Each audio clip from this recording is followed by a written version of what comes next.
Joseph Vijay ஒரு நாடகக்காரன், கிறிஸ்தவ மதவெறியன். அவன் சம்சாரத்தையே கிறிஸ்தவரா மாத்தணும்னு முயற்சி பண்ணாங்க. அவங்க அம்மாவை கிறிஸ்தவரா மாத்தினாங்க. அவங்க ரொம்ப கிறிஸ்தவ மதவெறியோட மிஷினரிகளின் கைப்பாவையா செயல்படக்கூடியவர். அதனால அவர் நான் இந்துக்களை பாதுகாப்புன்னு சொல்றது வெளிவேசம். போய் எங்க மக்கள் அவங்களை நம்பி ஏமாறது கூடாது. தேர்தல் களத்துல ரொம்பவே சூடு பிடிச்சிருக்கிற ஒரு நேரத்துல இந்து மக்கள் கட்சி ரொம்பவே பாஜகவுக்கு சப்போர்ட் பண்ணுது அப்படிங்கறத எல்லாருமே அப்படிதான் சொல்றாங்க. ஆனா இந்து மக்கள் கட்சி பாஜகவுக்கு அதிமுகவுக்கு சப்போர்ட் பண்றதுக்கு என்ன காரணம்? இது கட்சி சம்பந்தப்பட்டதா இல்ல இந்து மக்களுக்கானதா? இந்த தேர்தல் என்பது தீய சக்தி திமுக, திராவிட மாடல் திமுக, இந்து விரோத திமுகவை தோற்கடிக்க வேண்டும் என்பதுதான் இங்க இருக்கக்கூடிய எல்லாருடைய பிரதான நோக்கம். மக்கள் எல்லாமே இந்த திமுக ஆட்சி மேல மிகப்பெரிய கோபத்தில் இருக்காங்க.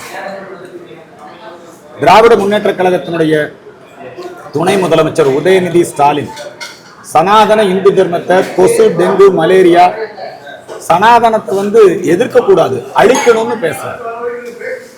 பொன்முடி அமைச்சர் நம்முடைய திருமண், திருநீர் இதையெல்லாம் ரொம்ப ஆபாசமா கொச்சைப்படுத்தி பேசினார்.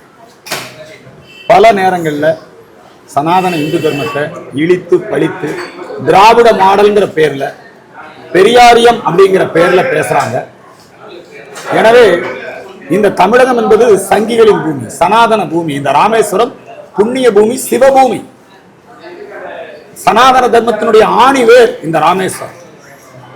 எனவே இந்த சனாதன தர்மத்தை ஒழிக்க வேண்டும் என்று திட்டம் போட்டு அதை நடைமுறைப்படுத்துவதற்கும் இந்த 4.5 ஆண்டு கால திமுக ஆட்சி முயற்சிக்கிறது.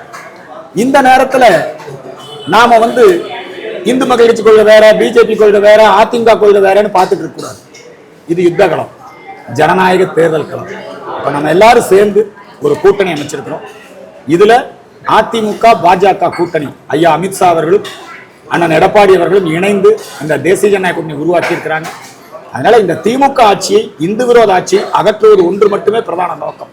அதனால இந்த தேர்தலில் இந்து மக்கள் கட்சி தமிழகம் முழுக்க 234 சட்டமன்ற தொகுதிகளிலும் தேர்தல் பணிக்குழு அமைத்து நாம் பாரதிய ஜனதா கட்சியின் வெற்றிக்காக, அனைத்து இந்திய அண்ணா திராவிட முன்னேற்ற கழகத்தின் வெற்றிக்காக, பாட்டாளி மக்கள் கட்சியின் வெற்றிக்காக, அதே போல அம்மா மக்கள் முன்னேற்ற கழகம், தமிழ் மாநில காங்கிரஸ் இந்த கூட்டணிய வெற்றிக்காக இந்து மக்கள் கட்சியும் இந்த தேசிய ஜனநாயக கூட்டணியில் ஒரு அங்கமாக இருந்து செயல்பட்டு கண்டிப்பா சார். ஆனா இன்னைக்கு இந்துக்களுக்கு ஒரு நல்லது செய்யக்கூடிய ஒரே கட்சி திமுக தான் அப்படின்னு ரகுபதி அவர்கள் பேசுறாரு. அது மட்டும் இல்லாம ஸ்டாலின் அவர்கள் எல்லா இடத்துலயுமே அந்த மாதிரியான பரப்புரைகள் தானே சொல்றாரு. திருமாவளவன் கூட அப்படித்தானே பேசுறாரு. இந்த தேர்தல் திருவிழா துவங்கிய உடனேயே ஸ்டாலின் முதல்ல மொஹல்லாக்களின் மாநாடு நடத்தினார். முஸ்லீம் லீக் நடத்திய மாநாட்டில் போய் பங்கெடுத்துக் கொண்டு அந்த மத குருமாருடைய எல்லா கோரிக்கைகளையும் ஏற்றுக்கொண்டார். அதே போல கிறிஸ்தவ சபைகளுடைய கூட்டத்தில் போய் கலந்துக்கிறாங்க. ஆனா எந்த காலத்திலும் மு.க. ஸ்டாலினோ அல்லது கம்யூனிஸ்ட் கட்சிகளோ, விடுதலை சிறுத்தையோ இந்து மதத்தை ஒழிப்போன்னு பேசுறவங்க அவங்க எப்படிங்க இந்துக்களுக்கு நல்ல ஒரு பண்டிகைக்கு கூட வாழ்த்து சொல்ல மாட்டாங்க. இப்ப கூட தமிழ் புத்தாண்டு வந்தது இல்லையா? இந்த தமிழ் புத்தாண்டுக்கு யாரெல்லாம் வாழ்த்து சொன்னாங்க? எங்கும் தமிழ் எதிலும் தமிழ்ங்கிறீங்க. சித்திரை ஒண்ணு சரி, உனக்கு தமிழ் புத்தாண்டு நம்பிக்கை இல்ல, நீ தை ஒண்ண புத்தாண்டுங்கிற. கருணாநிதி சொல்லிட்டாரு, ஜெயலலிதா அம்மா சித்திரை ஒண்ணுதான் சொல்லிட்டாங்க, அதுலயும் குழப்பத்தை ஏற்படுத்தின.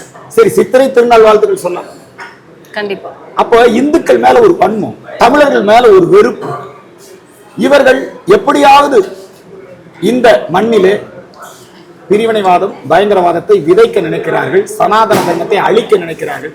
அவங்க சும்மா சொல்றாங்க, நாங்க இத்தனை கோயிலுக்கு கும்பாபிஷேகம் பண்ணோம், எங்க கட்சியில 1 கோடி இந்துக்கள் இருக்கிறாங்க, நாங்களும் இந்துக்கள் தான், பாருங்க என் சம்சாரம் துர்கா கோயிலுக்கு போகுது, இப்படி எல்லாம் சொல்றாங்க. தேர்தல் வந்தா அப்படி நடிப்பாங்க. தேர்தல் வந்தா கையில வேல் கொடுத்தா வேல் வாங்கிக்குவாங்க. இப்ப ஜோசப் விஜய் கையில வேல் கொடுத்தா வேல் வாங்கிக்கிறாரு. இயேசுநாதர் படத்தை கொடுத்தா தூத்துக்குடியில இயேசுநாதர் படத்தோட ஊர்வலம் போறாரு.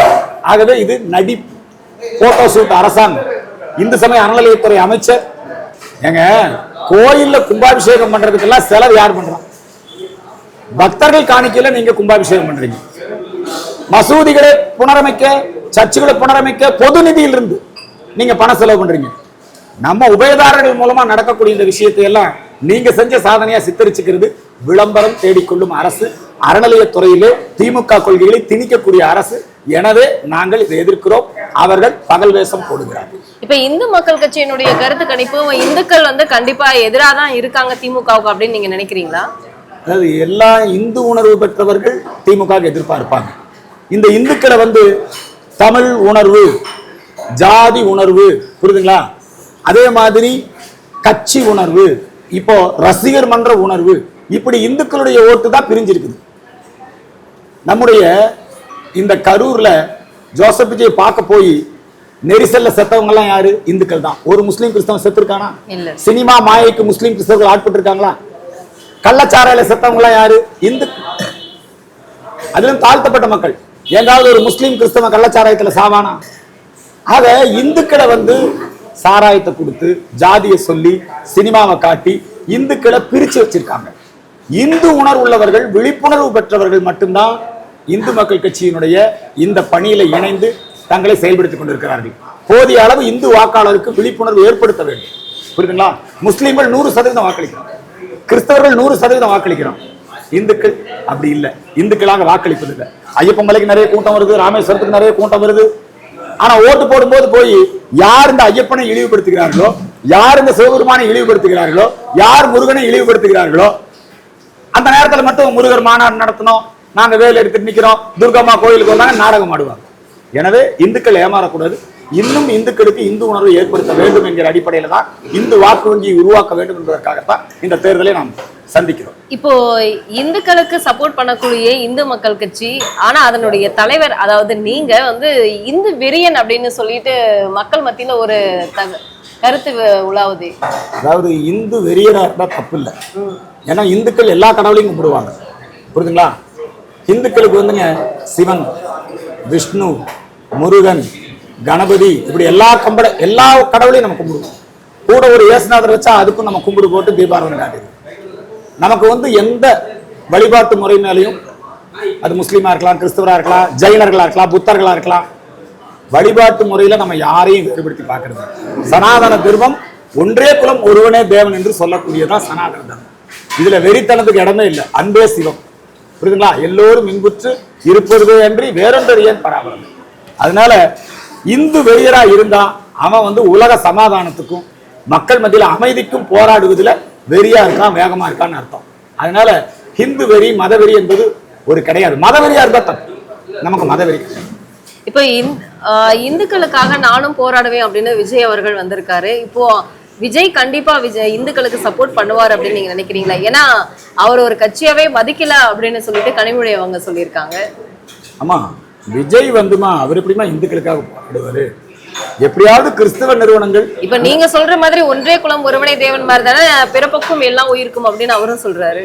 அதெல்லாம் எங்க வார்த்தை. பிறப்புக்கும் எல்லா உயிருக்கும்ங்கிறது சனாதன தர்மம். ஒன்றே குலம் ஒருவனே தேவன் சனாதன தர்மம். ஆனா அவரு தன்னை ஜோசப் விஜய், முதல்ல என்ன சொன்னாரு? உங்கள் விஜய். இப்ப என்ன சொல்றாரு? ஜோசப் விஜய். 234 தொகுதியிலையும் ஜோசப் விஜய்ங்கிறாரு. இனி வருங்காலத்துல அவர் பிஷப் விஜய் ஆயிடுவார்.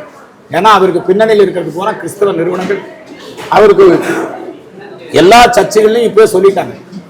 எப்படியாவது கிறிஸ்தவர்கள் தமிழ்நாட்டை பிடிக்கணும். ஏற்கனவே கன்னியாகுமரி மாவட்டத்தை கன்னிமேரி மாவட்டமா மாத்திரக்கு முயற்சி பண்ணானுங்க. திருப்பரங்குன்றத்தை ஸ்ரீகந்தர் மலையை சிக்கந்தர் மலையா மாத்திரக்கு முயற்சி பண்ணானுங்க. இதுக்கெல்லாம் விஜய் ஆதரவு ஆளு. அப்பாவி இளைஞர்கள், இந்து இளைஞர்கள் தான் போய் செத்தான் விஜய் பார்க்க போய்.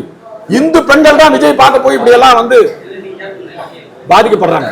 எங்க குழந்தைகளை நினைச்சு எங்களுக்கு ரொம்ப வருத்தமா இருக்குது. ஜோசப் விஜய் ஒரு நாடகக்காரன், கிறிஸ்தவ மதவெறியன். அவன் சம்சாரத்தையே வந்து கிறிஸ்தவரா மாத்தணும்னு முயற்சி பண்ணாங்க. அவங்க அம்மாவை கிறிஸ்தவரா மாத்தினாங்க. அவங்க வந்து ரொம்ப கிறிஸ்தவ மதவெறியோட மிஷினரிகளின் கைப்பாவையா செயல்படக்கூடியவர். அதனால அவர் வந்து நான் இந்துக்களை பாதுகாப்புன்னு சொல்றது வெளிவேசம். போய் எங்க மக்கள் அவங்களை நம்பி ஏமாறது கூடாது. இப்ப இவ்வளவு நாட்கள் இல்லாம நீங்களும் வந்து கூட்டணியில வந்து ஒரு கட்சி அங்கமா இருக்கிறதா வந்து நீங்க சொல்லியிருக்கலாமே. ஆனா நீங்க தனித்துவமா வந்து செயல்படுறது என்ன காரணம்னு தெரிஞ்சுக்கலாமா? ஆமா, இந்து மக்கள் கட்சி எப்பவுமே தனித்துவமா தான் செயல்படும். நாங்க எடப்பாடியாருக்கு ஆதரவு, நரேந்திர மோடிக்கு ஆதரவு, புரியுதுங்களா? நயினார் நாகேந்திரனுக்கு ஆதரவு, அண்ணாமலைக்கு ஆதரவு. ஆனா இங்க அரசியல் களத்துல இப்போ திமுக வீழ்த்துவதற்கு, ஹிந்து ஓட்டு வங்கி உருவாக்குவதற்கு இந்த நிலைப்பாட்டை எடுத்து நாங்க செயல்படுறோம். ஆனா இன்னைக்கு இருக்கக்கூடிய தேர்தல் களத்துல வந்து திமுகவுக்கு தானே வந்து ரொம்ப சப்போர்ட்டிவா மக்கள் இருக்கிறதாக கருத்து கணிப்பு சொல்லுது. எந்த கருத்து கணிப்பு அப்படி சொல்றாங்க? திமுகவினுடைய ஊடகங்கள், அந்த பெண் நிறுவனம், அவங்களுக்கு அவங்களே கலைஞர் டிவி, சன் டிவியில வேணா திமுக ஜெயிக்குன்னு சொல்லுவாங்க. ஆனா மக்கள் முழுக்க முழுக்க கோபமா இருக்காங்க. இது சாராய மாடல், புரியுதுங்களா? இது வந்து ஊழல் மாடல். இது வந்து ரொம்ப இந்த மாதிரி மக்கள் கோபமா இருக்கிறாங்கன்னு தான் ஸ்டாலின் வந்து இப்ப திசை திருப்புறாரு. இந்தி திணிப்பு எதிர்ப்பு, அவருக்குன்னு சில கூலி ஆட்கள் இருக்கிறாங்க, கைக்கூலிகள். ஸ்டாலினோட கைக்கூலி திருமுருகன் காந்தி போய் இந்தி அழிச்சாரு. ஆமா, அதுல ஒரு ஆள் இறந்து போயிட்டான். எங்க இந்தி அழிச்சா தமிழ் வளருமா? இதெல்லாம் ஸ்டாலினுடைய. இப்ப ஸ்டாலின் என்ன சொல்றாரு தெரியுமா? தொகுதிகளை வந்து மறுவரையறை பண்றதை நாங்க எதிர்க்கிறோம், இன்னைக்கு கருப்பு கொடி கட்டுவாங்கிறது. ஆனா இன்னைக்கு தொகுதி மறுவரையறை அப்படிங்கிறது வந்து கண்டிப்பா இந்த டைம்ல அது தேவையில்லாதது. 10 ஆண்டுக்கு ஒரு முறை பண்ணணும். இது அரசியல் சாசனம். சரி, கடந்த 25 ஆண்டு காலமா இந்த காங்கிரஸ் ஆட்சி பண்ணாம விட்டது. எலெக்ஷன் முடிஞ்சதுக்கு அப்புறம் செஞ்சிருக்கலாமே. அது எலெக்ஷன் முடிஞ்சதுக்கு அப்புறம் தான் இது வந்து நடைமுறைப்படுத்தும் போது இப்ப சட்டம் கொண்டு வர்றாங்க. இப்ப வந்து 530 சீட் இருக்கு, அதை 800 சீட்டா மாத்தணும். மக்கள் தொகை அதிகரிச்சிருக்கு, எல்லா மக்களுக்கும் பிரதிநிதித்துவம் வேணும்ல. தமிழ்நாடு பாதிக்கப்படும்.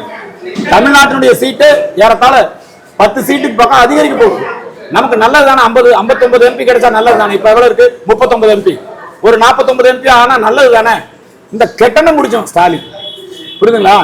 மக்கள் வளரக்கூடாது, தமிழ்நாட்டினுடைய குரல் டெல்லியில ஒலிக்க கூடாது.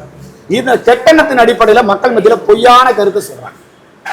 இப்ப இது எந்த அளவுக்கு மக்கள் கிட்ட போய் சேர்ந்திருக்குன்னு நீங்க நினைக்கிறீங்க? நல்ல விதமா சேர்ந்திருக்குமா? நிச்சயமாக திராவிட மாடல் திருட்டு திமுக ஆட்சியை விட்டு விரட்டப்படும். எடப்பாடியார் முதலமைச்சர். இப்போ நீங்க இந்து மக்கள் கட்சி தனித்துவமா நீங்க செயல்படுறதை விட ஒரு சீட் நீங்க வந்து கேட்டிருக்கலாம். அது மட்டும் இல்லாம தனித்துவமா கேட்டிருக்கோம். தேசிய ஜனநாயக கூட்டணி அங்கமா இருக்கணும் தான் எங்களை ஆதரவு அமைப்பா வச்சிருக்காங்க. இப்போ அந்த போர்க்களத்துல ஒப்பாரிக்கு இடம் இல்லமா. இப்ப திமுக வீட்டுக்கு போகணும். அதனால நாங்க களத்தில் இருக்கிறோம். 204 தொகுதியிலையும் இந்து மக்கள் கட்சி பணியாற்று.